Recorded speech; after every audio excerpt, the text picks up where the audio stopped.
أعوذ بالله من شرور أنفسنا ومن سيئات أعمالنا من يهده الله فلا مضل له ومن يضلل فلا هادي له وأشهد أن محمدا عبده ورسوله أما بعد. Assalamualaikum warahmatullahi wabarakatuh.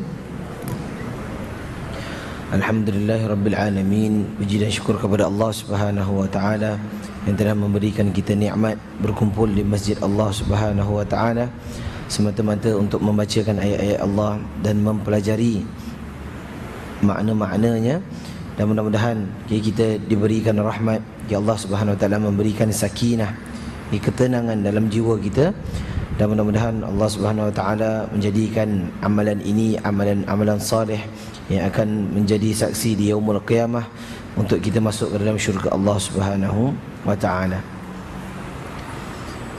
InsyaAllah kita akan sambung pengajian kita pada kitab Fathul Bari. Muka surat berapa?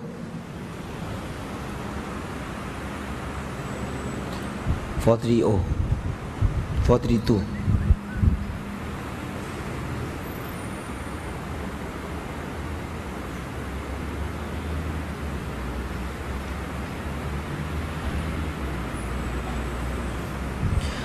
Kita tengok tajuk yang seterusnya adalah tajuk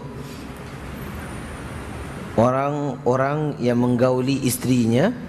Ini orang-orang yang menggauli isterinya kemudian mengulanginya, dan orang yang mendatangi isteri-isterinya dengan sekali mandi.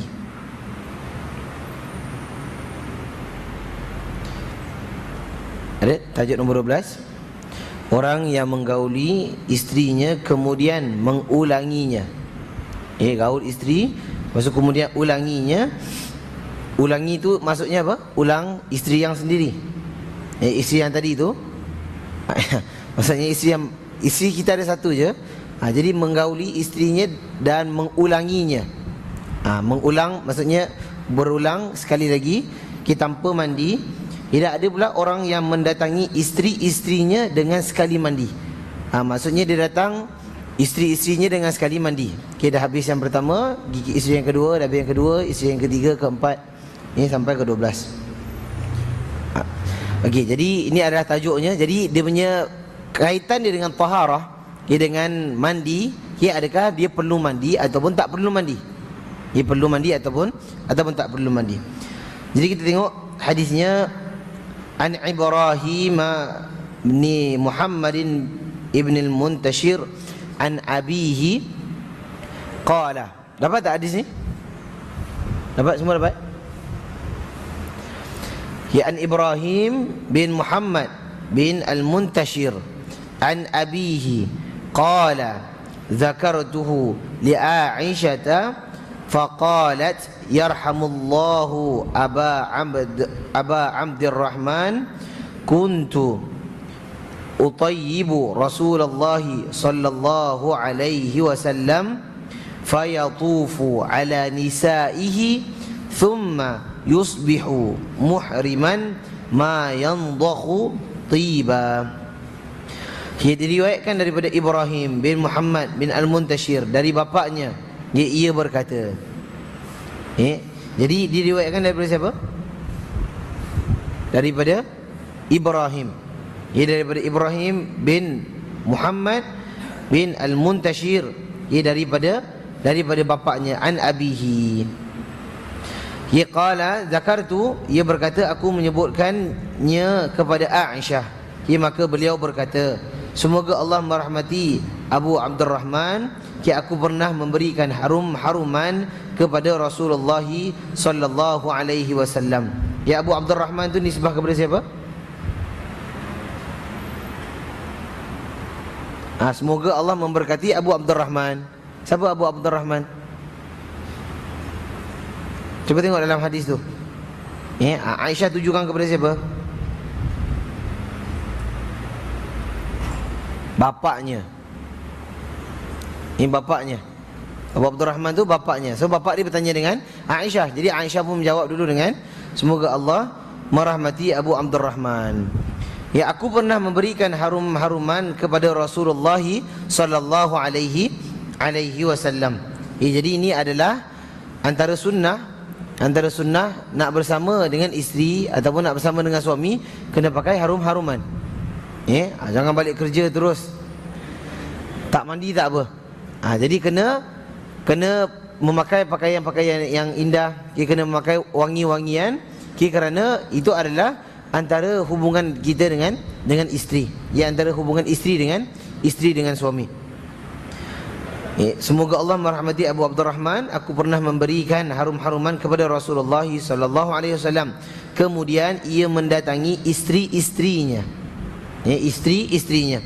Ketika pagi ia sudah berihram, sementara harum-haruman masih tercium darinya. Maksudnya harum-haruman tu masih lagi melekat, walaupun setelah dia berihram.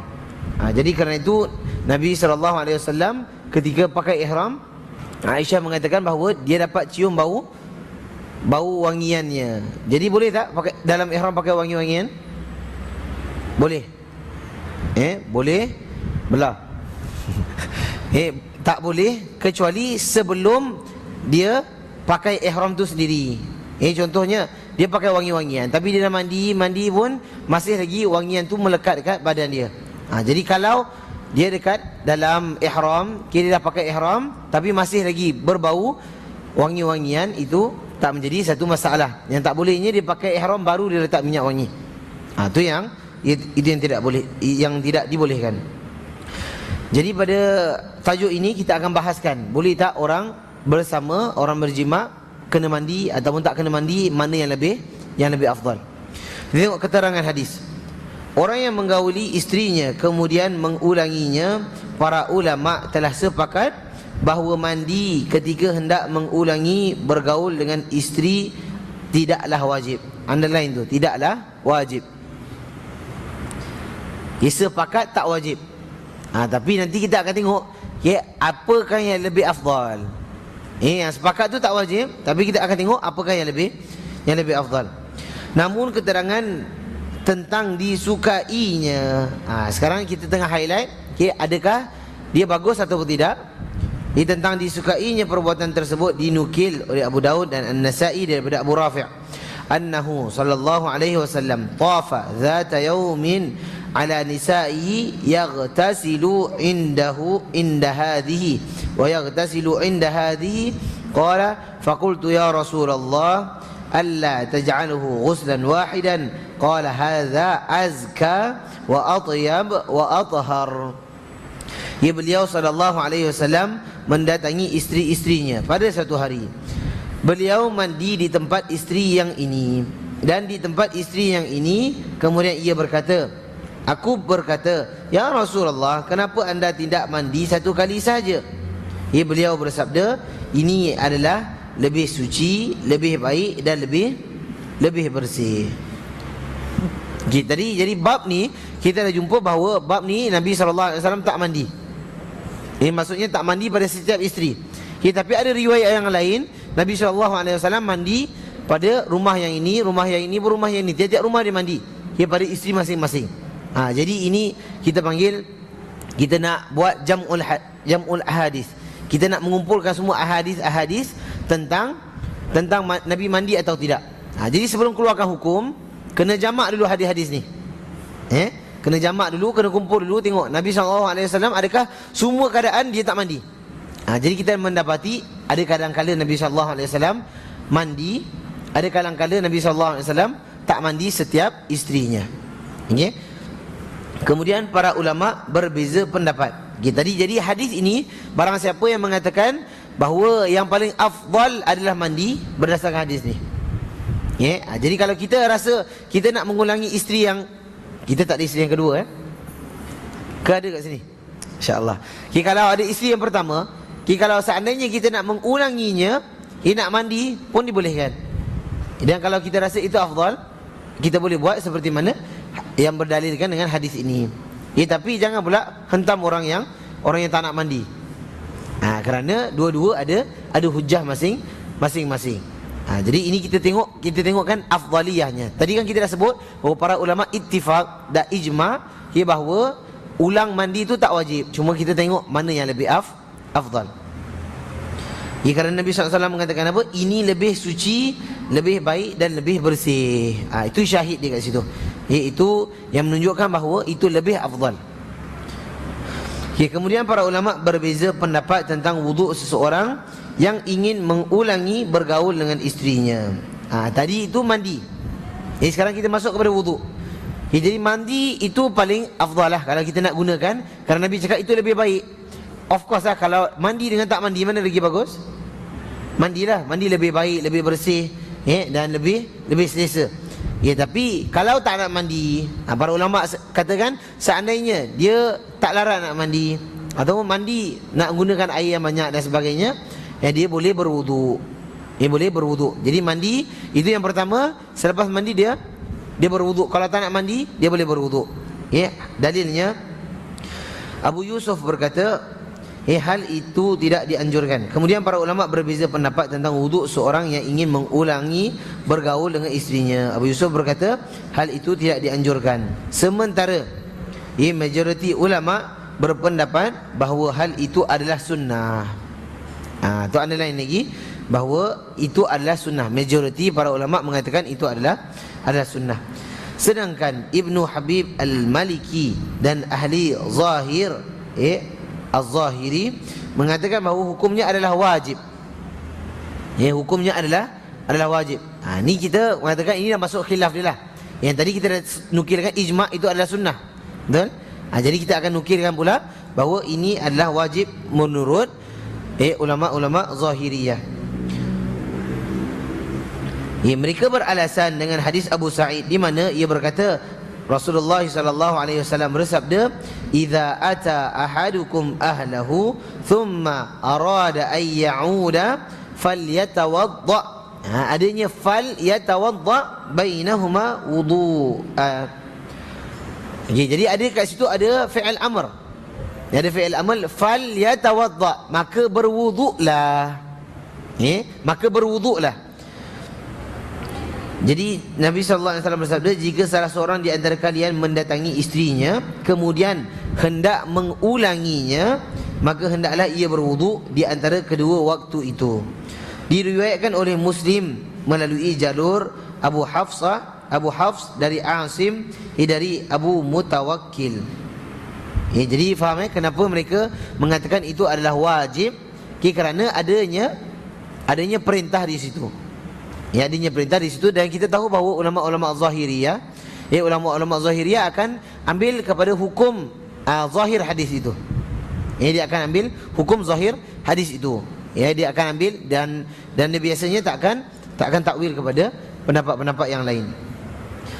Ibnu Khuzaimah mengisyaratkan bahawa sebahagian ulama memahami wuduk di sini dalam konteks pengertian secara bahasa, maka mereka mengatakan maksudnya adalah membersihkan kemaluan. Kemudian Ibnu Khuzaimah membantah pendapat itu dengan berdasarkan hadis yang diriwayatkan daripada jalur Ibnu Uyainah dari Asim, di mana dikatakan falyatawadda wudu'ahu lis-salah, maka hendaklah ia berwuduk seperti waktu untuk salat. Jadi ada pula yang mengatakan bahawa wuduk kat sini ada dari segi bahasa je, bukan wuduk untuk salat. Maksudnya wuduk tu adalah untuk membersihkan, jadi bersih kemaluan. Tapi Ibnu Uzaimah membantah dengan membawakan riwayat yang lain yang menunjukkan bahawa wuduk tu bukan wuduk mencuci kemaluan saja, tapi wuduk betul-betul. Nanti kita akan tengok kenapa adanya kena ambil wuduk waktu kita nak mengulangi berjima' bersama isteri. Aku kira yang beliau maksudkan adalah Ishaq bin Rahawai, di mana Ibnu Munzir menukil pendapat tersebut darinya. Ia berkata, kalau seseorang ingin mengulangi menggauli isterinya, maka ia harus membersihkan kemaluannya. Kemudian Ibnu Khuzaimah berdalil bahawa perintah untuk berwuduk adalah sunnah, bukan wajib, dengan hadis yang diriwayatkan daripada jalur Syu'bah daripada Asim dalam hadis Abu Sa'id yang telah disebutkan, seperti riwayat Ibnu Uyainah yang menambahkan fa innahu anshatu lil 'aud. Itu ada syahid di kat situ. Kenapa nak kena wuduk? Fa innahu anshatu lil 'aud. Yang demikian itu akan lebih menambah gairah. Jadi saya rasa bapa-bapa yang dah yang dah kahwin dah lama, dah anak dah besar, dia akan tahu. Seandainya kalau dah yang pertama itu nak mengulangi yang kedua itu susah. Tetapi cuba khas untuk yang dah kahwin ni 21 plus. Kalau seandainya kerana jima' ini adalah ibadah. Jima' adalah ibadah. Jadi seandainya kita nak mengulanginya, maka kena berwuduk dulu, kerana ada illah dekat situ bahawa Nabi SAW mengatakan fa innahu ansyatu lil 'aud. Kerana ia adalah akan menambahkan gairah daripada yang pertama kali tadi. Jadi ini sunnahnya seandainya nak mengulanginya. Ini menunjukkan bahawa perintah di sini bersifat petunjuk atau bimbingan serta sunnah. Nampak tak? Ia menunjukkan bahawa ini adalah bimbingan untuk ke arah itulah. Siapa yang nak tu yang lebih bagus begini. Bukan menunjukkan kewajipan. Boleh Di riwayat lain yang juga memberi keterangan bahawa perbuatan itu tidaklah wajib. Ia adalah riwayat yang dinukil oleh At-Tahawi melalui jalur Musa bin Uqbah dari Al-Aswad dari Aisyah. Ia berkata, "Kana Nabi sallallahu alaihi wasallam yujami'u thumma ya'udu wa la yatawadda." Biasanya Nabi sallallahu alaihi wasallam menggauli isterinya, kemudian ia mengulanginya tanpa berwuduk. Tanpa berwuduk. Aku menyebutkan maksudnya adalah perkataan Ibnu Umar yang disebutkan setelah bab ini, iaitu ucapannya, "Aku tidak suka ketika pagi berihram masih tersisa bekas-bekas haruman." Imam Muslim telah menjelaskan dari riwayatnya daripada Muhammad bin Muntashir. Ia berkata, "Aku bertanya kepada Abdullah bin Umar tentang seorang laki-laki yang memakai harum-haruman, kemudian pagi-pagi ia sudah berihram." Lalu ia menyebutkan perkataan di atas seraya menambahkan, Ibnu Umar berkata, "Aku lebih suka ditempeli aspal yang mendidih daripada melakukan hal tersebut." Demikian juga yang diriwayatkan oleh Al-Ismaili dengan lengkap dari Hasan bin Sufyan dari Muhammad bin Bashar. Seperti Imam Bukhari meringkaskan hadis ini kerana apa yang tidak dicantumkannya itu sudah cukup terkenal di kalangan ahli hadis. Jadi kita tengok bahawa ini adalah hukum bahawa yang paling afdal adalah mandi. Jadi selepas mandi dia berwuduk. Kalau tak mampu, kalau tak boleh berwuduk, dia boleh paling kurang dia mencuci kemaluannya. Dan seandainya dia tak nak mencuci kemaluannya, tak menjadi masalah. Tetapi itu adalah lebih mendatangkan gairah. Lebih mendatangkan, lebih segar orang kata. Untuk mengulangi isteri-isterinya. Jadi subhanallah, tu pasal kita tengok Fathul Bari karangan Ibn Hajar Al-Asqalani. Dia seorang muhaddis. Dia seorang muhaddis dan bukan muhaddis yang hanya tahu tentang Sahih Bukhari je. Nampak kalau Imam Bukhari, dia akan riwayatkan daripada Bukhari saja, daripada apa hafalannya, yang sahih daripada hafalannya. Tapi kalau kita ambil syarahnya Fathul Bari, subhanallah, Imam Ibn Hajar dinukilkan daripada semua a'imah, ulama-ulama hadis yang ada riwayatnya tentang ini, lalu dimasukkan dan dia menjadikan satu kesimpulan yang jelas. Jadi subhanallah, ini antara fiqh Imam Ibn Hajar Al-Asqalani, dan subhanallah dia antara ulama besar Imam Asy-Syafi'i. Jadi ni antara ulama-ulama yang besar yang tahu nilai hadis dan tahu nilai fiqh. Dia dikumpulkan. Kerana itu kita tengok ulama-ulama fiqh semuanya sebelum tu akan jadi ulama hadis dulu.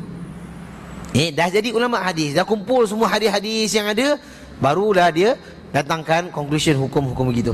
Jadi ini antara bagusnya kita ambil ilmu daripada ulama-ulama yang dah terdahulu. Pasal dia boleh riwayatkan daripada Al-Ismaili. Yang tak biasa, orang biasa sebut Abu Daud biasalah. Abu Daud ataupun An-Nasai ataupun Tirmizi. Tapi nak ambil daripada Al-Ismaili, daripada Ja'far, daripada fulan, yang banyak lagi kitab dia, ataupun Ibnu Abi Syaibah yang ramai orang tak pakai, itu agak susah. Tapi ini antara faedah yang kita boleh duduk dalam majlis sebegini yang susah nak dapat dekat tempat kita, pasal dia agak memeningkan, tapi sebenarnya tidak. Jadi kalau kita perhatikan betul-betul, ini adalah faedah yang begitu banyak, dan ini merupakan tradisi para ulama. Para ulama dalam menukilkan hadis. Jadi Aba Abdurrahman itu adalah maksudnya Ibnu Umar. Jadi Aisyah mengucapkan demikian kerana ia merasa bahawa Ibnu Umar lupa akan apa yang ia katakan. Itu jawapan dia.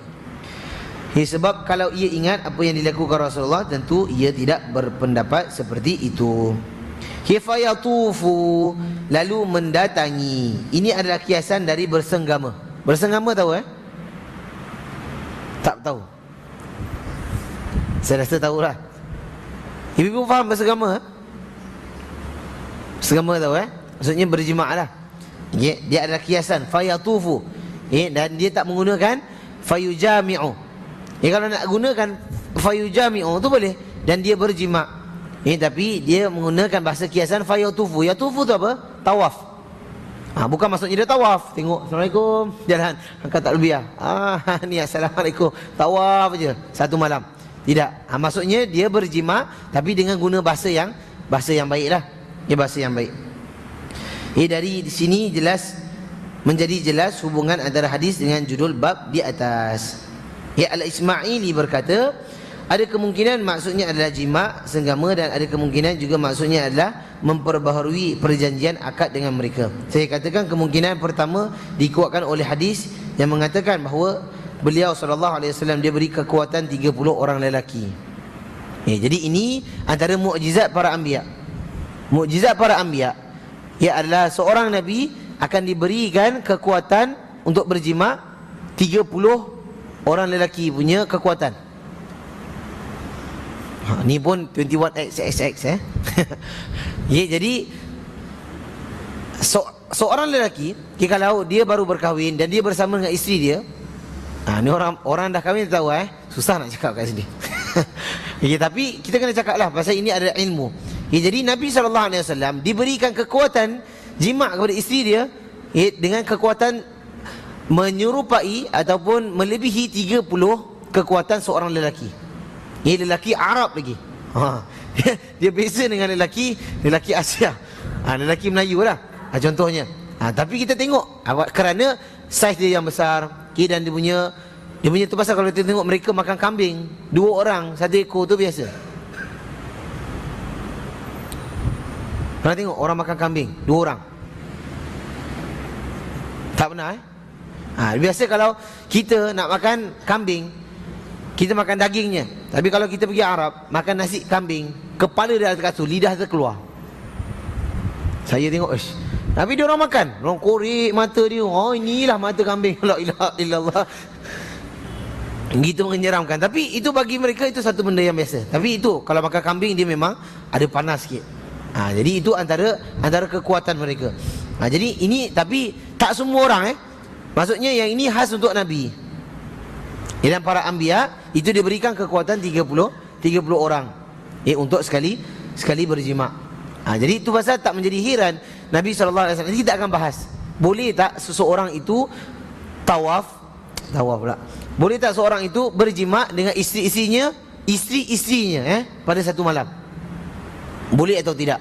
Tengok Nabi SAW dia berjima' banyak isterinya pada satu ketika. Jadi boleh tak kita berjima' dengan banyak-banyak isteri pada satu malam? Nanti kita masuk. An Qatadah qala haddathatna Anas bin Malik qala kana an-nabiy sallallahu alaihi wasallam yaduru ala nisaihi fi sa'ati wahidah min al-laili wan nahar wa hunna 11 qala qultu li Anas aw kana yutiquhu qala kunna natahaddatsu annahu u'tiya quwwata 30 wa qala Sa'id an Qatadah inna Anasan haddatsahum 9 niswah. Diriwayatkan daripada Qatadah, ia berkata telah menceritakan kepada kami Anas bin Malik. Anas bin Malik ni siapa? Anas bin Malik ni pembantu Nabi SAW yang waktu tu dia masih umurnya masih kecil lagi. Nabi SAW mengelilingi, iaitu mendatangi isteri-isterinya pada satu malam dan siang hari, pada waktu malam dan siang hari. Jumlah mereka 11 orang. Ni dah hafal minggu lepas nama isteri-isteri Nabi. Aku bertanya kepada Anas, apakah Nabi SAW mampu melakukan hal itu? Anas menjawab, kami memperbincangkannya bahawa ia diberi kekuatan setara dengan 30 orang. Sa'ad mengatakan daripada Qatadah bahawasanya Anas menceritakan kepada mereka jumlah isteri Nabi saat itu 9 orang. Ya, ada riwayat mengatakan 11, riwayat mengatakan 9. Okay, keterangan hadis. Sebelum ni pernah tahu tak Nabi diberi kekuatan 30 orang? Tahu? Ada yang tahulah. Tengok, yang tak kahwin tahu, subhanallah.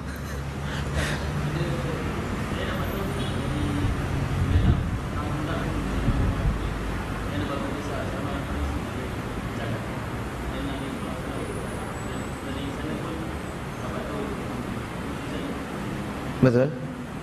Betul? Okey. Jadi kita tengok keterangan hadis. As-sa'atul wahidah, suatu waktu maksudnya adalah rentang waktu tertentu, bukan waktu yang dikenal dalam istilah bahasa. Waktu tertentu. Bukannya sa'ah wahidah tu adalah jam 1 petang. Ataupun 1 pagi. Yang dalam bahasa Arab, sa'ah wahidah itu pukul 1. Tapi bukan maksudnya pukul 1 yang sekarang. Ia maksudnya ada sesuatu waktu. Okay, jadi huwa ihda asyarata, jumlah mereka adalah 11 orang. Ibnu Khuzaimah mengatakan lafaz ini hanya diriwayatkan oleh Muaz bin Hisham dari ayahnya, sedangkan Sa'id bin Abu Arubah dan lainnya meriwayatkan dengan lafaz mereka 9 orang. Jadi ada dua riwayat di sini. Ada yang mengatakan 11 dan ada yang mengatakan 9. Imam Bukhari menyebutkan riwayat Sa'id bin Abu Arubah di tempat ini tanpa menyebutkan silsilah periwayatannya. Dan 12 bab setelah ini beliau meriwayatkan kembali lengkap dengan silsilah periwayatannya dengan lafaz kana yatufu ala nisa'ihi fil lailah wahidah walahu yauma idzin tis'u niswah. Jadi dalam bab ni Imam Bukhari tak sebutkan dengan 9. Tapi dia sebutkan yatufu saja. Tapi lepas ni kita akan tengok dia akan sebutkan 9. Jadi kita tengok siapa isteri-isteri dia. Ibnu Hibban menggabungkan kedua riwayat ini dalam sahihnya dengan menjadikannya dalam dua keadaan, tetapi ia keliru dalam perkataannya. Yang pertama, siapa yang kata dia keliru ni? Ibnu Hajar. Jadi Ibnu Hibban mengatakan ada menggabungkan kedua-dua riwayat dalam sahihnya dengan menjadikan dalam kedua keadaan, tetapi Ibnu Hajar mengatakan ia keliru dalam perkataannya. Yang pertama adalah ketika beliau baru datang di Madinah, di mana ia mempunyai 9 isteri. Dan yang kedua adalah ketika masa-masa akhir, di mana di sisi beliau ada 11 wanita. Letak kekeliruannya adalah ketika datang di Madinah, beliau tidak punya isteri selain Saudah. Nampak tak? Jadi ini maksudnya Ibnu Hibban apabila dia komentar, ini bukannya ulama pasar punya. Ibnu Hibban ulama hadis yang agung. Tapi tak bermaksud dia tak boleh dikritik. Boleh itu mindset ini adalah mengkritik dari segi ilmiah, itu satu benda yang normal. Ini satu benda yang normal. Tapi kalau kita hari ini kritik orang, subhanallah. Itu takutnya orang tak biasa dengan kritikan. Pasal ustaz dengan ustaz bergaduh. Betul tak? Biasa nampak macam tu. Ustaz dengan ustaz bergaduh. Ni apa ni, semua orang pening. Jadi kita kena tengok orang lah, kena tengok masyarakat. Ni kalau dia orang pun masih pening, janganlah kita bergaduh dengan orang. Ataupun kita khilaf tu, kurangkan khilaf dia supaya ada masalah yang lebih besar. Ada benda yang lebih supaya orang tak tengok. Semua nanti kan dua-dua tak nak ikut. Jadi kena tengok bagaimana keadaan dia. Jadi Fathul Bari mengkritik Ibnu Hajar Al-Asqalani, ini satu taraf yang sama. Dia ulama, dia pun ulama. Jadi normal. Dan orang yang akan baca Fathul Bari ni orang-orang yang mempelajari ilmu secara mendalam. Ni tak ada pun dia buka kat awam. Pergi dekat stadium cakap ni tak betul. Contohnya, ataupun pergi pasar pegang mic. Tidak. Jadi ini ada adab-adabnya dalam mengkritik pendapat yang lain.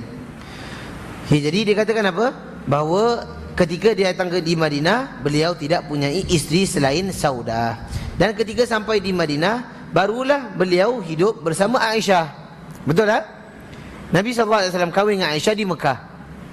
Di Mekah, tapi bersama dengan Aisyah di Madinah. Jadi waktu Nabi SAW sampai di Madinah, yang ada isteri siapa? Saudah binti Khuwailid. Saudah binti Zam'ah. Bagus. Ingat lagi Ni ulama-ulama hadis ni. Saudah binti Zam'ah. Jadi kerana apa? Jadi mana isteri yang pertama?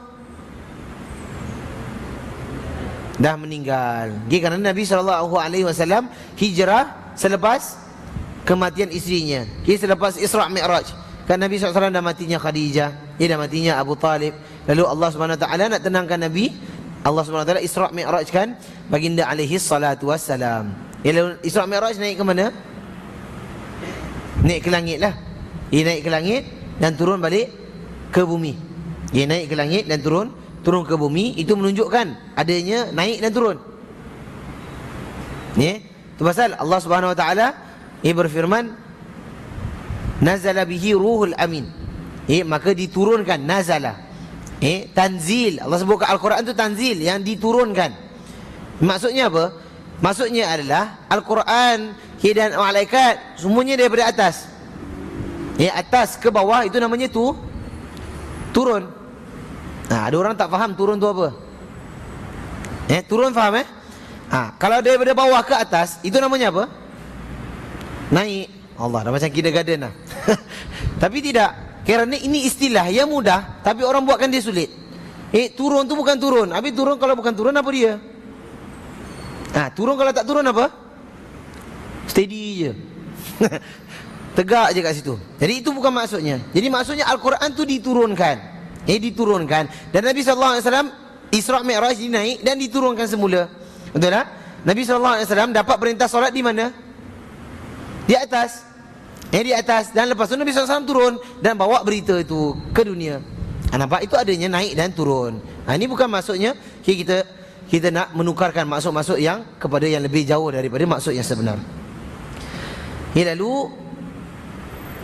itu adalah Saudah binti Zam'ah. Saudah binti Zam'ah. Dan ketika sampai di Madinah, barulah beliau hidup bersama Aisyah. Jadi Nabi SAW kahwin dengan Aisyah pada 6 tahun, dan bersama dengan Aisyah pada 9 tahun di Madinah. Kemudian beliau menikahi Ummu Salamah, lepas itu Hafsah dan Zainab binti Khuzaimah pada tahun ketiga dan keempat. Kemudian beliau menikahi Zainab binti Jahsh, lalu pada tahun kelima dengan Juwairiyah, dan pada tahun ke-6 dengan Safiyah. Sementara Ummu Habibah dan Maimunah pada tahun ke-7. Mereka itulah yang diketahui telah digauli oleh Nabi setelah hijrah. Sedangkan Raihanah, tawanan Bani Quraizah, masih diperselisihkan antara para ulama. Jadi itu antara yang disebutkan isteri-isteri baginda alaihi salatu wassalam. Ibnu Ishaq menyatakan bahawa Nabi SAW menawarkan kepadanya untuk dinikahi dan dipakaikan hijab, tetapi ia tetap memilih menjadi budak. Itu siapa? Raihanah. Dia offer kan, tapi dia tetap menjadi budak. Jadi sebahagian besar ulama mengatakan bahawa ia meninggal sebelumnya pada tahun ke-10. Itu Raihanah. Demikian juga dengan Zainab binti Khuzaimah. Ia meninggal tidak lama setelah bergaul dengan Nabi SAW. Ibnu Abdul Bar mengatakan ia mendampingi Nabi SAW selama 2 atau 3 bulan. Berdasarkan fakta ini, maka isteri-isteri yang berkumpul bersamanya tidak lebih dari 9 orang. Ditambah lagi bahawa Saudah menghibahkan hari gilirannya kepada Aisyah, sebagaimana akan dijelaskan. Oleh kerana itu, aku lebih menguatkan riwayat Sa'id.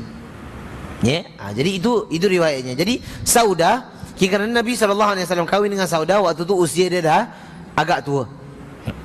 Agak tua, dan dia tak berkeinginan nak berjima' lagi. Saudah. Lalu Saudah pun menghadiahkan gilirannya pada siapa? Pada Aisyah radhiyallahu anha. Cuma Saudah nak minta, ya Rasulullah, aku nak mati sebagai isteri Nabi, dan aku nak dibangkitkan di yaumul qiyamah sebagai isteri Nabi. Nampak tak? Walaupun sebenarnya dia punya tujuan dia itu dah habis. Maksudnya untuk berjima' itu saja dah habis. Maksudnya untuk part tu lah. Tapi dia nak menjadi isteri Nabi SAW. Lalu dia menghadiahkan harinya kepada isterinya yang lain. Jadi boleh, seandainya kita ada isteri yang satu ni yang dah senior. Orang kata isteri tua. Maksud ada isteri muda.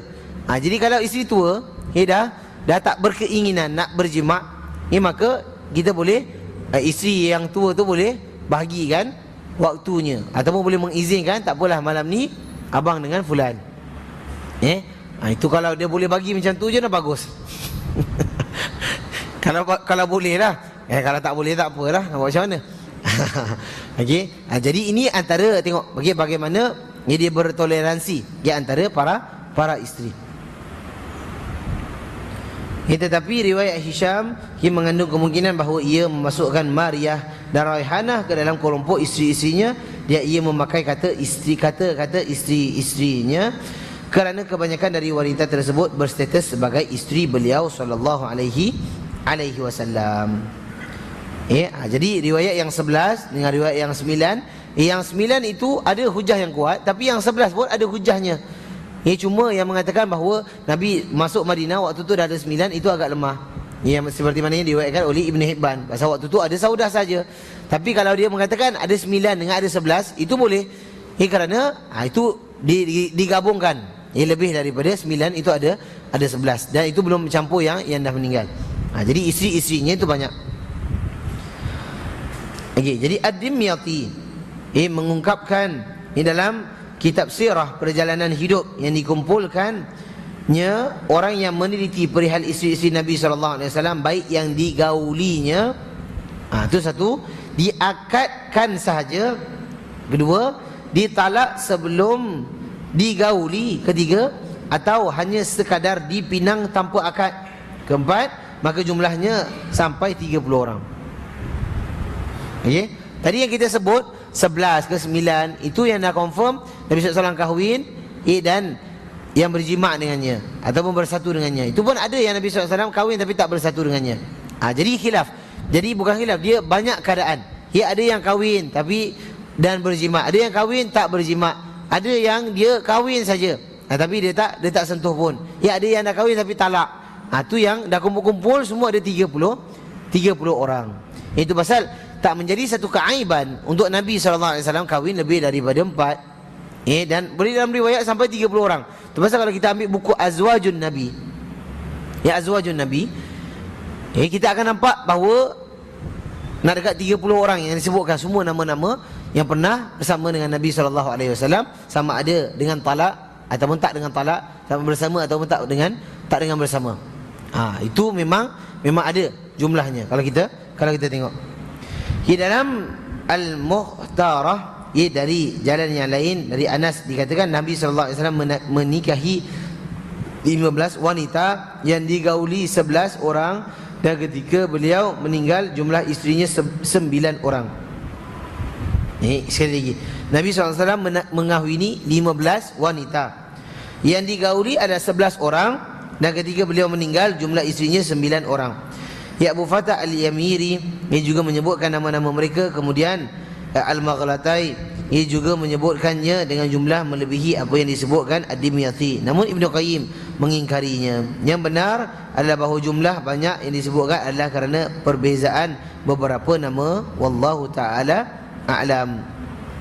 Jadi itu yang disimpulkan oleh Ibn Hajar Al-Asqalani. Jadi Aukana, apakah beliau? Ini adalah perkataan Qatadah. Dalam riwayat Ismaili daripada jalur Abu Musa daripada Muaz bin Hisham tertulis 40 sebagai ganti daripada 30. Tapi riwayat ini syaz, itu cacat. Hal seperti ini juga di dalam ada di Marasil At-Tawus dengan tambahan fil jima' dalam bersenggama. Demikian juga yang disebutkan dalam kitab Sifah Jannah, syurga, oleh Abu Nuaim daripada jalur Mujahid dengan tambahan min rijali ahli jannah, dari penduduk syurga, dan dari hadis Abdullah bin Amru dengan jalur yang sampai kepada Nabi SAW, u'titu quwwa 40 fil batash wal jima', aku diberi kekuatan 40 orang untuk bertarung dan berjima'. Diriwayatkan daripada Ahmad An-Nasa'i dan disahihkan oleh Al-Hakim daripada hadis Zaid bin Arqam dengan jalur periwayatan yang sampai kepada Nabi SAW, innar rajul min ahli jannah yu'ta quwwatan mi'ata fil akl wasyarb wal jima' wasyahwah. Seorang lelaki penduduk syurga diberi kekuatan 100 orang dalam makan, minum, jima' dan syahwat. Itu penduduk ahli syurga. Jadi kalau kita masuk dalam syurga, insya-Allah akan diberikan kekuatan sedemikian. Berdasarkan hadis ini bererti kekuatan Nabi kita adalah 4,000 kekuatan lelaki biasa. Kerana dia punya yang tadi itu ada riwayat mengatakan 40 kekuatan. Jadi 40 times dengan 100 jadi berapa? 4,000. Ni dalam syurga. Jadi Nabi SAW dia punya kekuatan itu luar biasa. Kerana ini antara mukjizat Nabi. Ini antara mukjizat Nabi. Mukjizat apa maksud mukjizat? Sesuatu perkara luar biasa yang berlaku pada para nabi, para anbiya, yang tak masuk akal ataupun yang tak dapat ditandingi, yang disertakan dengan tentangan. Kenapa timbulnya mukjizat? Kerana banyaknya tentangan. Nabi SAW ditentang kerana nak menunjukkan kenabian, kena belah bulan dan sebagainya. Ini antara mukjizat para anbiya. Okey, jadi itu yang telah disimpulkan oleh Ibn Hajar Al-Asqalani.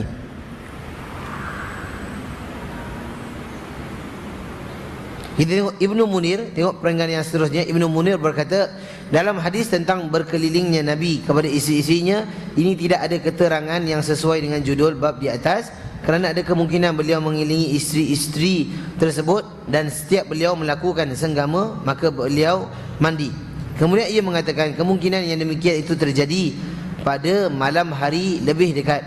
Aku Ibnu Hajar Al-Asqalani katakan berkaitan takyid dengan malam tidak tegas dalam riwayat Aisyah. Adapun dalam riwayat Anas disebutkan dengan lafaz malam dan mandi satu kali. Demikian juga dengan riwayat Nasa'i, Ibnu Khuzaimah dan Ibnu Hibban. Mandi satu kali tanpa menyebutkan malam terdapat dalam riwayat mereka yang lain dan dalam riwayat Imam Muslim. Kerana dalam hadis Anas tidak ada pembatasan dengan suatu waktu, maka tidak dikaitkan lagi dengan satu kali mandi, kerana hal itu susah untuk dilakukan, dan juga kerana di sana terjadi pengulangan senggama dan mandi sekaligus. Dari sini diketahui bahawa perkataannya dalam judul dengan mandi satu kali mengisyaratkan kepada hadis yang ada di beberapa jalur hadis ini, walaupun tidak disebutkan dalam teks riwayat-riwayat yang beliau cantumkan dalam kitab sahih sebagaimana yang telah menjadi kebiasaan. Jadi itu kesimpulan daripada hadis itu. Jadi yang lain itu adalah keterangan yang lebih detail tentangnya. Dan bagusnya kalau kita tulis kesimpulan. Ni kalau sebut panjang-panjang hadis ni, kita ada tulis kesimpulannya. Bagaimanakah yang paling afdal untuk kita mandi? Yang pertama adalah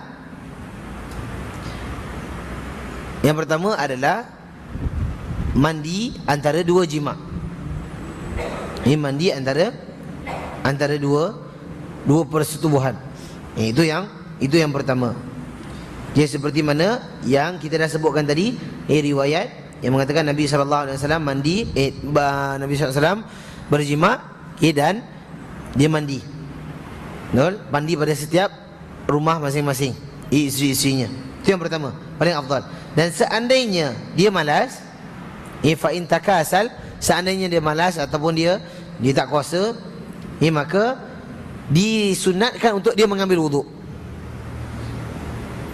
Yang paling afdal adalah dia mandi. Seandainya tak mampu, second stage adalah mengambil wuduk. Dengan hadis tadi yang Imam Az-Zahiri mengatakan dia adalah wajib falyatawadda. Mengatakan maka mestilah dia mengambil wuduk. Itu yang kedua.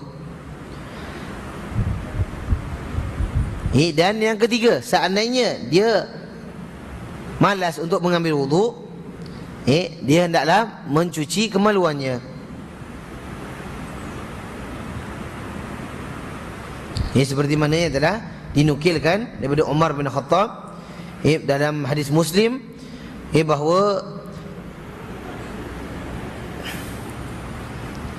Nabi SAW dia ada berjunub pada satu ketika. Faqala Rasulullah SAW, Umar berjunub, maka Nabi SAW katakan kepada dia, tawadda waghsil zakaraka thumma nam. Nabi SAW katakan wudu dan cuci kemaluannya selepas itu tidur. Selepas itu tidur. Dan Imam Nawawi yang membuatkan satu tajuk khas dalam kitab Sahih Muslim, iaitu dibolehkan tidurnya seorang yang berjunub. Maksudnya sebelum mandi. Dibolehkan tidurnya seorang yang berjunub sebelum mandi, dan disunatkan berwuduk ataupun mencuci kemaluannya. Jadi kalau seorang tu berjunub, dia nak tidur, itu dibolehkan. Tapi seandainya mandi bagus, teman-teman tak nak mandi, berwuduk. Seandainya tak nak wuduk, cuci kemaluan. Seandainya tak pun tak apa. Semua ada tahap-tahap dia lah. Kadang-kadang orang rajin dia mandi. Kadang-kadang orang dah penat kerja dan sebagainya, dia dah berjunub, dia terus nak tidur. Itu dibolehkan. Jadi tadi kita sebutkan tentang Nabi SAW mengelilingi isterinya pada satu malam. Itu boleh atau tidak? Jadi apabila ditanyakan oleh Imam Nawawi rahimahullah, Imam Nawawi menjawab, boleh atau tidak seorang tu mengelilingi isterinya seperti mana Nabi SAW lakukan. Yang pertama, boleh. Jadi kalau kita ada banyak isteri, kita nak lakukan dalam satu malam, itu dibolehkan dengan syarat, dengan redanya. Yang pertama, kena letak syarat. Jangan boleh je semua setiap malam dia buat. Tapi dia nak kena boleh, tetapi dengan redha isterinya.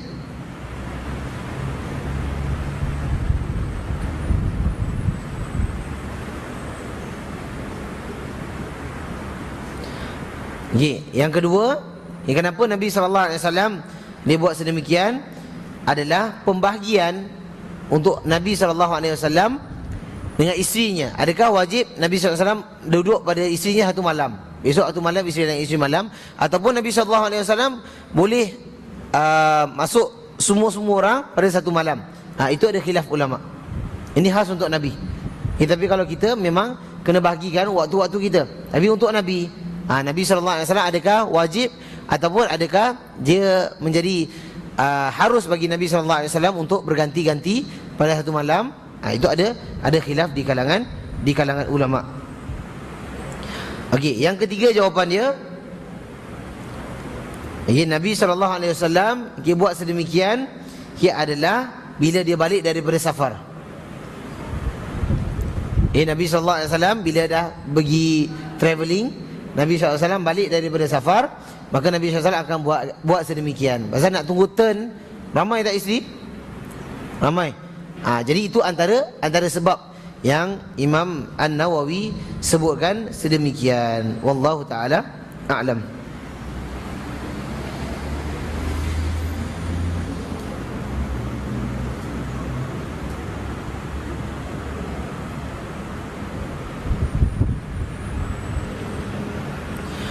Jadi seterusnya insya-Allah kita akan sambung pada minggu akan datang, tentang membersihkan mazi dan berwuduk kerananya. Jadi mandi kita dah habis, mani kita dah habis, berjunub dah habis, apa semua dah habis. Kita akan pindah kepada minggu depan mazi. Apakah itu mazi dan bagaimana kita nak clarifikan mazi ataupun mani, dan bagaimana kita nak dapatkan mani. Nak dapatkan mani itu nak dapatkan duit. Tapi mazi itu ada hukum yang khas yang kita boleh bahaskan pada minggu akan datang insya-Allah. Lalu kita buka kepada figure Rasulullah sallallahu alaihi wasallam.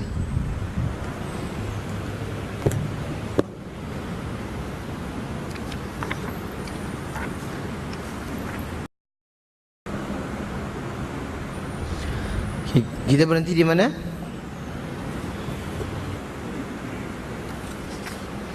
Jadi kita tentang masuk dalam muka surat 76.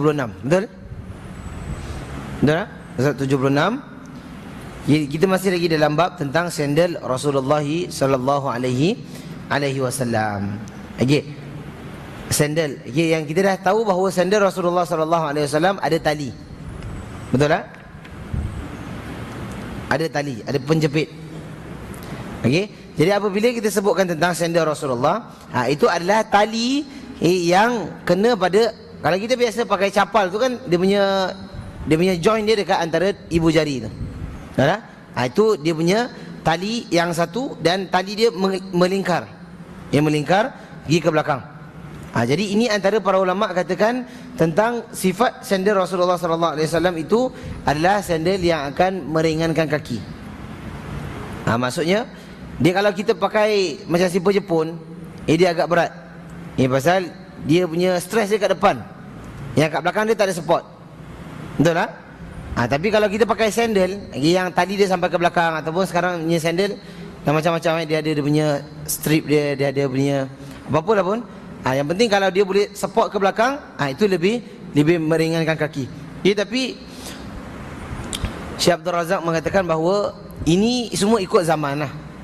Semua ikut zaman. Yang mana yang lebih sesuai itu terpulang kepadanya, dan semua itu hukumnya dibolehkan, kecuali ada larangan. Kecuali ada larangan. Jadi sandal Rasulullah tu dah tengok ada dekat dalam grup tu, ada yang post, Ummu Haris post tak silap, tentang sandal yang bentuk dia warna yang bentuk lama tu. Itu dikatakan antaranya, dan kalau kita tengok ciri-cirinya ada di situ. Tapi sama ada itu yang Nabi SAW pakai atau tidak, Allah Ta'ala a'lam.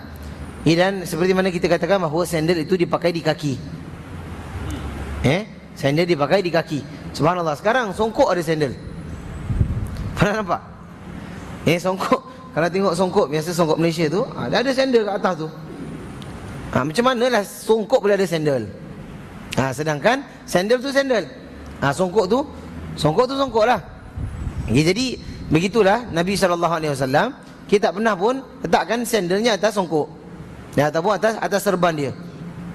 Jadi seandainya ini semua, kalau kita tengok, biarlah kita bersederhana. Biarlah sederhana. Jangan kita merasakan benda-benda yang rasanya agung, tapi sebenarnya bukan pada tempatnya. Bukan pada tempatnya. Kita masuk pada hadis 64. An Abi Hurairah qala kana li na'li Rasulillah sallallahu alaihi wasallam qibalan. Sandal Rasulullah sallallahu alaihi wasallam memiliki sepasang penjepit. Sepasang penjepit. Qibalan itu adalah tali. Adalah dua tali. Adalah dua tali yang mengikat di antara kasutnya, slipper itu tersendiri. Dan dia akan meringankan, seperti mana kita dah katakan tadi, dia akan meringankan perjalanan kaki seseorang. Dia akan meringankan, maksudnya dia terikat. Jadi tak payah. Tu pasal Nabi SAW kalau berjalan macam mana? Nabi berjalan macam mana?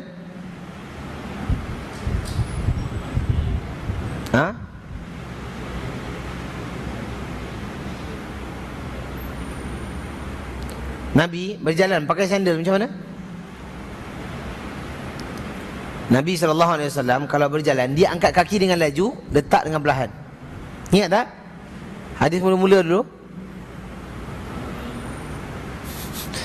Tak ingat tak ingat tak apa.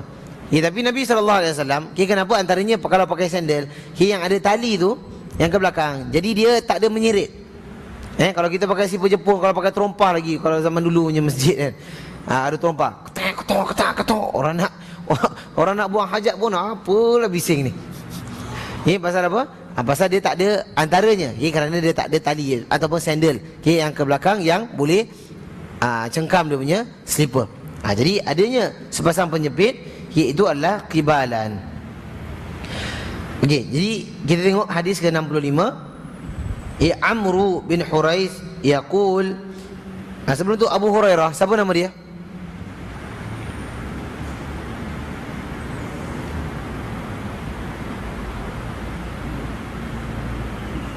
Kita dah sebutkan dulu. Dah lama dah tak sebut ni. Bila dah lama dah hilang. Abu Hurairah, siapa nama? Abu Lahab bin Abu Hurairah. Siapa ingat? Cek Syekh Google.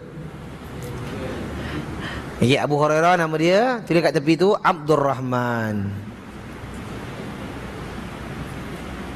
Abdurrahman bin apa? Bin Sakhar. Sin kha dengan ra, Sakhar. Ya, Abdurrahman bin Sakhar Ad-Dausi.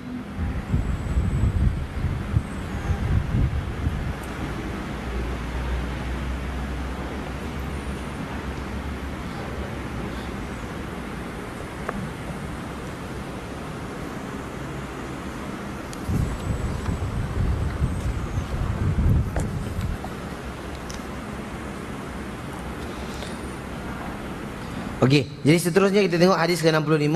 Amru bin Hurais, daripada Amru bin Hurais yaqul raaitu, Amru bin Hurais yaqul raaitu Rasulullah sallallahu alaihi wasallam yusalli fi na'laini makhsufataini. Fi na'laini makhsufataini. Daripada Amru bin Hurais, ia berkata, aku melihat Rasulullah sallallahu alaihi wasallam solat dengan memakai sepasang sandal yang bertambal. Ini sepasang sandal yang bertambal. Okay, jadi kita tengok footnote di situ. Daripada hadis ini dapat disimpulkan bahawa solat dengan memakai sandal hukumnya boleh. Solat dengan pakai sandal hukumnya boleh. Dan sampai para ulama mengeluarkan satu bab pasal sandal je. Pasal sandal pun jadi bab. Jadi kerana memakai sandal ini, ia hukumnya boleh, lagi-lagi dalam solat. Kerana sandal adalah satu arahan. Malah yang Nabi SAW melarang adalah kita memakai sandal sebelah.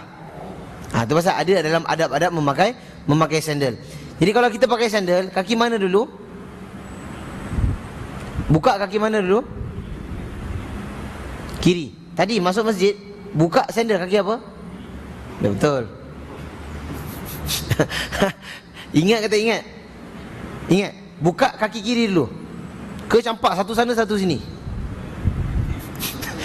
Biasa budak-budak kan masuk rumah. Campak sana campak sini dah masuk. Biasa orang akan buka kaki kanan dulu. Jadi ini antara para ulama. Nanti kita akan masuk hukum-hukum memakai sandal. Adab-adab memakai sandal. Tengok mana ada agama yang terangkan pasal pakai sandal. Ada dalam Bible. Pakai sandal kaki apa? Ada penjepit, kalau tak ada penjepit. Itu semua yang telah dibahaskan oleh Islam. Subhanallah. Jadi itu pasal kita beruntung jadi umat Islam. Beruntung tak? Beruntung. Sampai sekecil-kecil perkara Nabi SAW terangkan. Para sahabat ridwanullah alaihim ajmain, dia detailkan bagaimanakah cara Nabi SAW.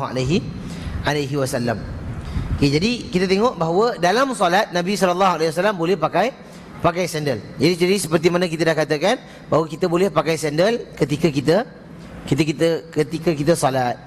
Jadi seandainya sandal tu kotor, boleh buat solat tak? Sandal kotor. Kalau kita biasa pijak kat tanah, nanti dia punya mat dia, betul tak? Tak? Boleh buat solat tak? Boleh. Dengan syarat tak ada najis. Dengan syarat tak ada najis. Najis tu kalau terkena apa? Tai. Kalau tai cicak najis tak? Tai cicak najis. Kalau tai cicak kita buat solat, sah tak? Tak sah. Khilaf. Kena buang dulu tai cicak tu. Tai cicak dia keras ke cair? Uish. Tai cicak keras Tai cicak keras. Dalam pun masih ada tai cicak. Tak apa. Nanti tai cicak nanti kita bawa satu tajuk khas tentang tai cicak. Cuma kita katakan bahawa apa saja yang kotor, yang berupa najis itu tidak boleh digunakan untuk solat. Seperti mana yang Nabi SAW tanggalkan selipernya ketika dia solat. Seterusnya kita tengok hadis ke-66. An Abi Hurairah radhiyallahu anhu anna Rasulullah sallallahu alaihi wasallam qala la yamshiyanna ahadukum fi na'lin wahidatin liyan'alhuma jami'an aw liyuhfihima jami'an. Ini daripada Abu Hurairah radhiyallahu anhu, ya anna Rasulullah, bahwasanya Rasulullah sallallahu alaihi wasallam bersabda. Ia bersabda apa? Jangan pernah sekali-kali salah seorang di antara kalian berjalan dengan satu sandal. Jangan sekali-kali seseorang berjalan dengan satu sandal, hendaknya memakai sepasang secara bersama-sama atau tidak memakainya secara bersama-sama. Ini boleh tak? Itu hadis yang jelas lah tentang larangan kita memakai sebelah je sandal. Ini larangan memakai sebelah je sandal. Kerana apa? Kerana itu antaranya para ulama katakan bahawa itu adalah pakaian syaitan. Sebelah. Jadi kalau kita hilang sandal, hilang sebelah, lagi sebelah nak buat apa? Buang. Simpan nak buat collection. Buang membazir pula. Ya, ataupun ambil satu, pakai yang lain. Sebelah pakai sandal lain, sebelah pakai sandal lain, boleh tak? Boleh. Ia lebih baik daripada tak ada pakai sandal yang sebelahnya. Tapi janganlah pergi office pakai macam tu.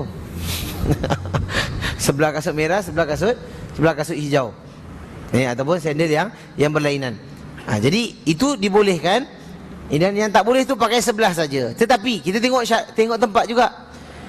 Kalau kita pakai sebelah dan itu lebih menjaga kaki, itu tak apa. Contohnya tempat tu panas, ada sebelah aja. Kalau kita tak pakai, dia akan merosakkan kaki kita, ataupun dia akan menjadikan kaki kita terkopik kulit dan sebagainya. Itu tak apa kalau kita pakai sebelah, kena jengkit dah. Tengok keadaan lah. Tengok keadaan. Tapi kalau seandainya tak mendesak, itu tak menjadi satu masalah. Tapi kalau mendesak, takut ada bahaya, ada kaca, ada sebelah je sandal. Takkan tak boleh. Itu maksudnya nak kena tengok keadaan dia. Itu pasal kena pakai ataupun kena ambil itu mengikut keadaan yang sesuai dengannya. Jadi itu tidak boleh kita pakai dengan sebelah sandal. Jadi kalau seandainya kita hari ini silang sandal sebelah, itu pasal orang sekarang kalau pandai, kita nak letak sandal sebelah-sebelah. Jadi satu letak ke atas, satu letak kat bawah supaya tak nak hilang. Dia macam mana pun kalau nak hilang juga. Betul tak? Ada kita dah berjaga-jaga macam mana pun hilang juga. Dan yang lebih menyedihkan, hilangnya sebelah. Itulah pasal letak sebelah-sebelah. Baik hilang dua-dua daripada hilang sebelah. Hilang dua-dua, orang lain dapat juga manfaat. Orang-orangnya kalau hilang kat masjid, orang lain pakai boleh dah dapat sebelah. Ni kalau kita ambil sebelah je, sini letak sebelah sana, jadi takut hilang yang sebelah, kita sendiri pun perugi juga. Biarlah kalau hilang pun kita niatkan sedekah je. Dalam masalah sandal. Jadi kita tengok hadis seterusnya adalah tentang adab. Adab memakai sandal.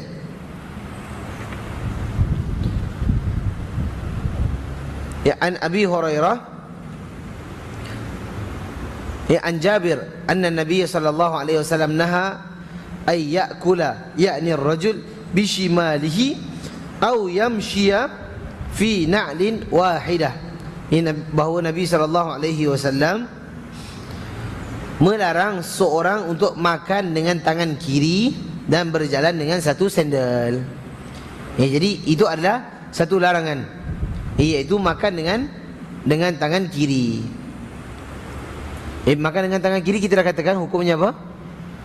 Hukumnya haram, kecuali seandainya dia tak ada tangan kanan. Itu lainlah hukumnya. Special case. Tapi kalau elok je tangan dia dua-dua, dia makan dengan tangan kiri, itu kita dah bahaskan bahawa hukumnya adalah haram, seperti mana Nabi sallallahu alaihi wasallam melarang orang yang makan tangan kiri tapi dia ego dan dia katakan dia tak mampu, maka tangan dia dah tak boleh naik lagi. Kerana angkuhnya dia, kerana sombongnya dia. Jadi begitu juga dengan pakai sebelah je sandal, au yamshi fi na'lin wahidatin. Ini kenapa na'al? Na'al itu muzakkar ke muannas? Muzakkar. Ini na'al. Tapi kenapa disebut wahidatin?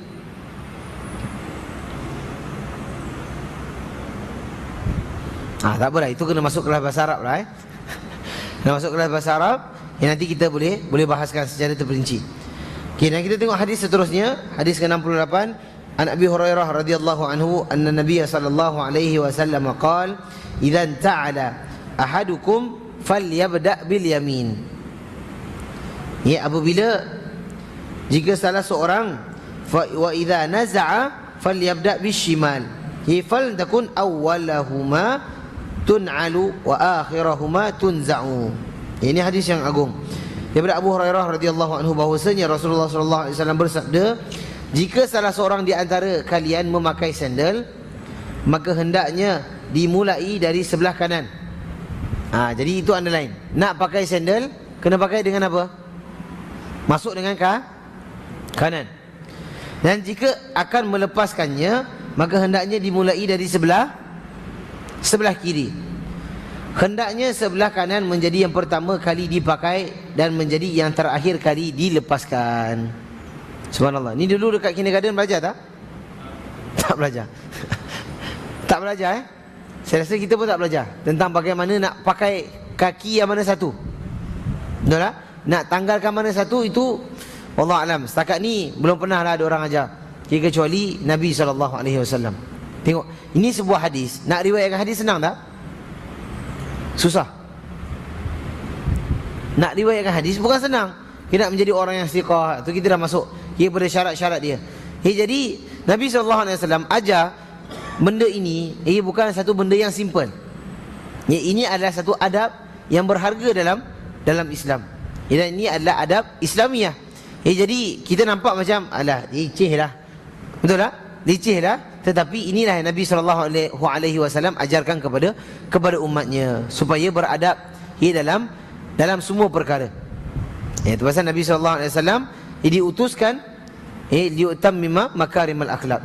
Untuk menjadikan akhlak itu sempurna. Akhlak itu akhlak yang baik. Hatta dengan slipper pun kita nak kena jaga adab-adabnya. Jadi ingat, keluar masjid kaki apa?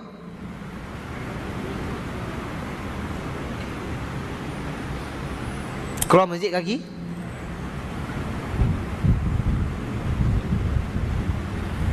Ke tak pernah keluar masjid ni?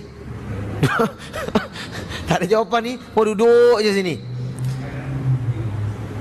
Ni khilaf ulama An-Naim. Ada sebut kanan, ada sebut kiri. Mana satu?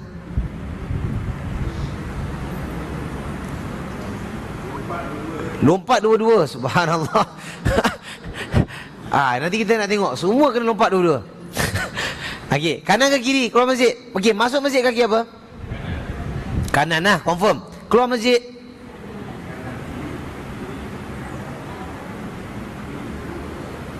Masuk toilet kaki apa? Kiri. Keluar toilet? Dia terbalik dengan masjid. Masuk masjid kaki kanan, keluar masjid kaki kiri. Kalau keluar masjid kaki kiri pakai sandal kaki susah biasa kita campak. Keluar masjid dengan kaki kiri, masuk terus kaki kiri. Betul tak? Dia leceh dah ustaz. Dah keluar nak kaki lain, masuk pakai sandal kaki lain. Dia bukan masalah susah. Kita tengok, tapi dengan kita menjaga adab ni, dia diberkati. Nampak? Kita keluar masjid dengan kaki kiri. Keluar masjid dengan kaki kiri. Jadi kaki kanan yang terakhir keluar. Faham tak? Kerana ni tempat yang diberkati. Seperti mana kita masuk toilet, masuk dengan kaki kiri, kaki kanan yang last masuk. Dan keluar cepat-cepat dengan kaki kanan, kaki kiri yang last keluar. Pasal tempat yang kotor. Kalau masuk pasar kaki apa? Masuk pasar dengan tangan dulu. Masuk pasar kaki apa? Ataupun masuk pasar dengan kangkang. Suka hati dah masuk kaki apa pun. Yang penting yang ini kita kena jaga dululah. Kita kena jaga. Sebaik-baiknya tempat yang baik itu kita masuk dengan kaki kanan, dan tempat yang tak baik itu kaki kiri. Dan kita keluar daripada tempat yang tak baik itu dengan kaki kanan dulu. Dan keluar daripada tempat yang baik itu dengan kaki kiri dulu. Jadi kaki kanan yang ke belakang. Jadi subhanallah. Jadi inilah indahnya Islam. Kalau kita masuk toilet, kita masuk dengan kaki kiri. Tiba-tiba ada slipper. Kita nak pakai kaki kiri dulu atau kaki kanan? Boy, soalan. Ya saya.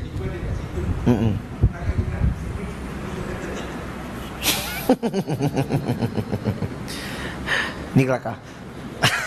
Okey, jadi kalau kita sekarang dalam toilet ada slipper tak? Ada. Tanggalkan yang kaki kiri dulu. Kita nak keluar kaki kanan. Macam mana kita nak keluarkan kaki kiri belakang? Kita pijak slipper dulu. Dan baru kita tanggalkan kaki kanan, baru kita keluar kaki kanan.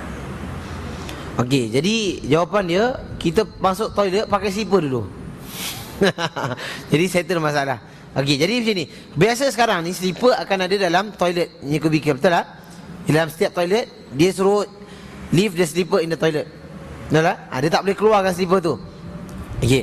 Jadi kita macam biasalah. Macam mana adab Nabi SAW ajarkan, masuk dengan kaki kiri, dan pakai dengan kaki kanan. Okey. Lepas tu tanggalkan dengan kaki apa dulu? Kaki kiri dulu. Lepas tu keluar dengan kaki kanan. Tanggallah dulu dua-dua.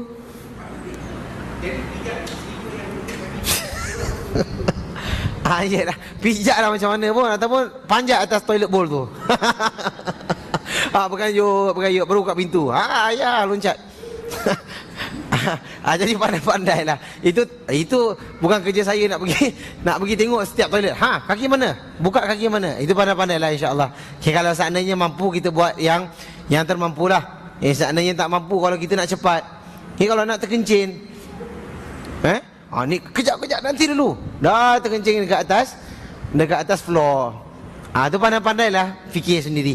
Seandainya mampu, ada waktu dan dia tak bukan emergency, kita tak payah kita ikut dia punya step dia.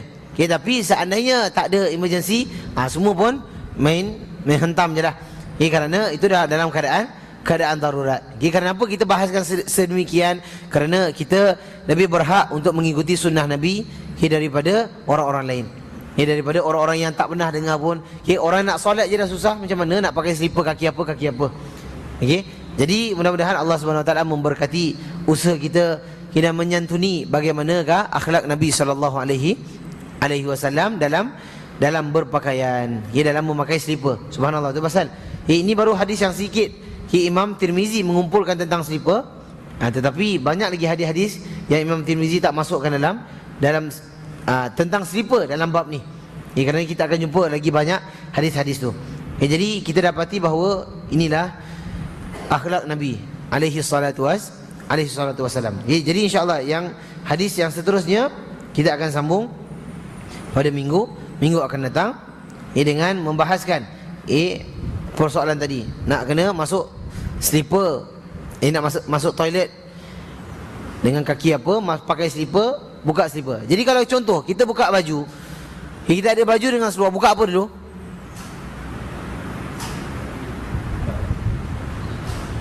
Nak tanggalkan baju ke seluar dulu?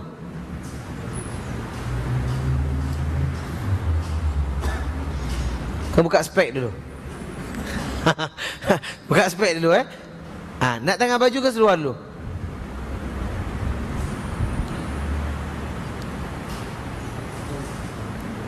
Kalau pakailah pakai. Nak pakai seluar ke baju dulu? Kita biasa pakai seluar dulu lah.